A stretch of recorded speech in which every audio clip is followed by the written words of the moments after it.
welcome as we continue with our series, Education. Today we're on episode number 12, where we're talking about experiencing the character of God. We are drawing our memory text from the book of Mark chapter 2, verses 27 and 28. Mark says, "Then Jesus said to them, the Sabbath was made for men, not man for the Sabbath. So, the Son of Man is Lord, even of the Sabbath. The Sabbath is made to serve men. The Sabbath is made to serve the Lord. So, when we rest on the Sabbath will be serving us." For example, the children of Israel, when they gathered manna in the desert, the manna they gathered on the Sabbath, on Friday evening, for the Sabbath, it did not get bad because the Sabbath was serving them. That's the tip and that's the hint. Going with our lesson today, we have got about 7 topics. 7 topics. Let me say 5, and the 7th will be the conclusion. The first one talks about the Sabbath. The Sabbath.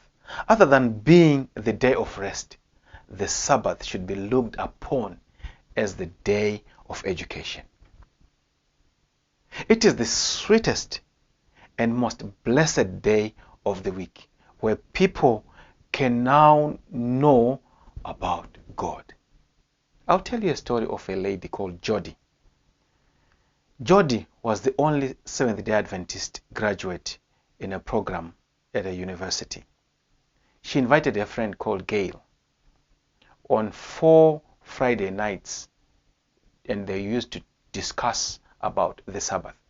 Gayle, at the mall or at uni, on the next 5th Friday, she could know and remember and recognized just by herself that the Sabbath was near. So the Sabbath is a special time that we should feel, we should see, we should recognize in our lives. It takes me to the next point.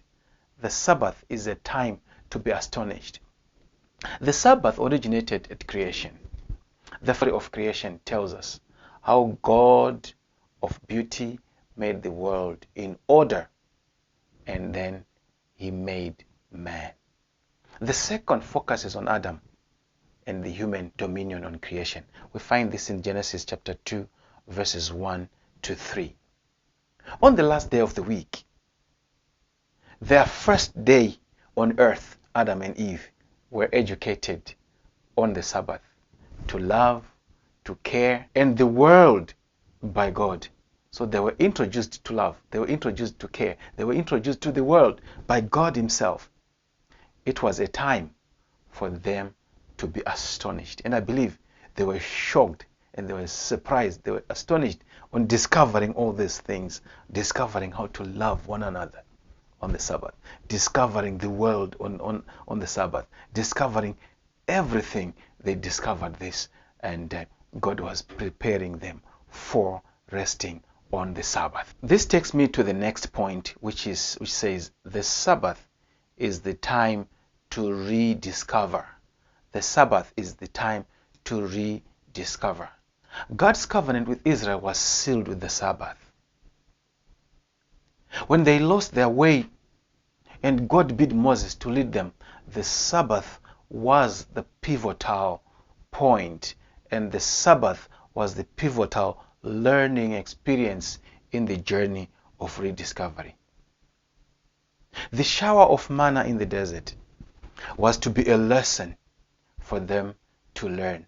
These points that I've just mentioned, we found them in Exodus chapter 16, verses 14 to 29, and verses 32 and 33. God gave them enough each day. God gave them enough portion for each day, and not more, for them to know that he was the provider. Yet, he gave them double a portion in preparation for the Sabbath.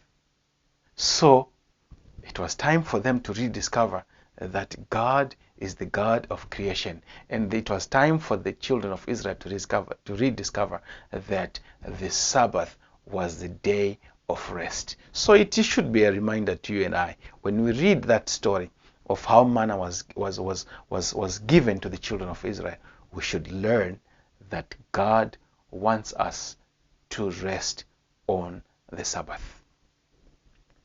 The next point says the Sabbath is time for learning the priorities. The sins of Israel against God were as a result of their forgetfulness of the Sabbath. Jeremiah chapter 17 verses 19 to 27. Isaiah chapter 58 verses 1 to 4. The Israelites posed as followers of God, but did not do what was right in the eyes of God, but they did what was right in their own eyes. Mark this. They did not do what was good in God's eyes, but they did what was good in their own eyes. They made the Sabbath as a mere ritual. We find this in Isaiah chapter 58 verses 13 and 14. The learning of the Sabbath must impact our lives. The learning of the Sabbath must impact our lives. Knowledge alone is not enough, but we should honor the Sabbath as God commanded it. It takes me to the next point. The Sabbath is time for finding balance. It is time for finding balance. On the Sabbath, the holy rest day above all other days, God bids us to show love, to be kind to people, and to be one with them. We must find the balance of not breaking the holy day and caring for those who need our help. The law of the Sabbath is a means to the end. The character of God is not an end in itself. We find this in Matthew chapter 5, verse 17, verse 18, Matthew chapter 12, verses 1 to 13, Luke chapter 13, verses 10 to 17, Mark chapter 2, verses 27 and 28, which is our memory verse for today. Christ used questions. He raised questions to fully explain the Sabbath. You will find this in the scriptures that I've just mentioned above. It takes me to the next point, which says the Sabbath is a time for community. The Sabbath is a time for community. The death of Jesus did not cause death of his words or his custom. Jesus had a particular custom. If you read in the Bible, you'll find out. Let's move on. After Jesus resurrected, the disciples continued in Jesus' custom of worshiping on the Sabbath. Acts chapter 13, verses 16 to 26. It is interesting that I discovered during my research that Paul, in his entire life, had 48 gatherings on the Sabbath that he ministered to people in the synagogue after Jesus was already crucified and had ascended to heaven. Paul, after his conversion, he ministered 48 Sabbaths the rest of his ministry, and he obeyed the custom which Jesus left for the disciples. And remember, Paul and the disciples, remember the relationship between Paul and the disciples. I'm not going to go into that because it's not the point of the day today. It was the time when the Jews and Gentiles met together to talk about the Hebrew Messiah called Jesus. The personal testimonies, the scriptures were shared, and these scriptures and testimonies that were shared caused the gospel to advance with power. We find this in Acts chapter 13, verses 14 to 45. Acts chapter 16, verses 13 to 14.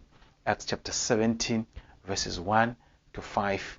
Acts chapter 18, verse 4. In conclusion, the mark that set apart the Jews from other nations was the Sabbath. Full stop. As a chosen nation, the Jews were a light for the nation, and they were a light for other nations as well. So they were to observe the law that points to God as the creator of the universe. True observance of the Sabbath would keep them from idolatry.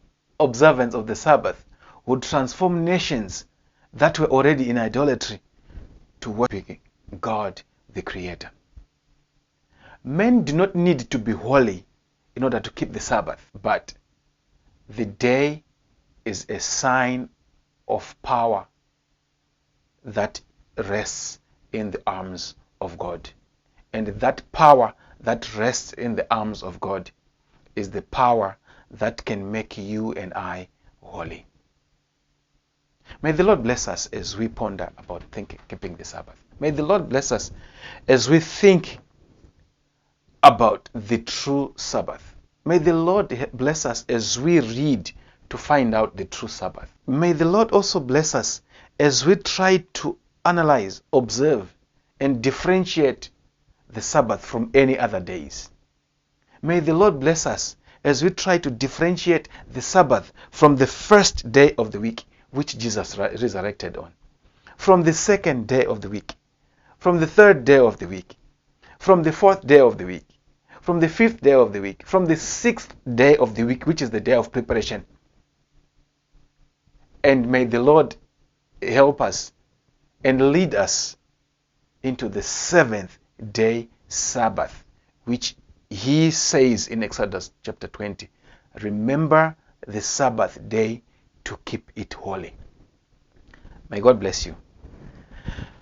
Please don't forget to share and like this channel and share with friends so that they will understand together with us and we can discuss together some of the things or interesting points that are coming from these discussions every week. Don't forget, next week I'm back again on this channel to meet you again with lesson number 13, which is the final one of this quarter and the final one of this year. God bless you.